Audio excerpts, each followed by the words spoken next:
It's delicious.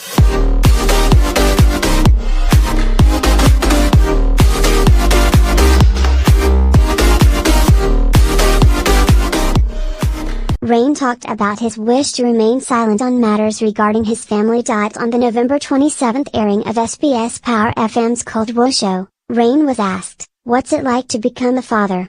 The singer replied, "A lot of people ask, what is it like? How's your family? But after getting married and seeing many celebrity families, I decided on one rule, and that is to not talk about my family matters on a broadcast. If people give me questions, I ask for their understanding." Rain explained, "I don't think it'll be good for my children and wife later on,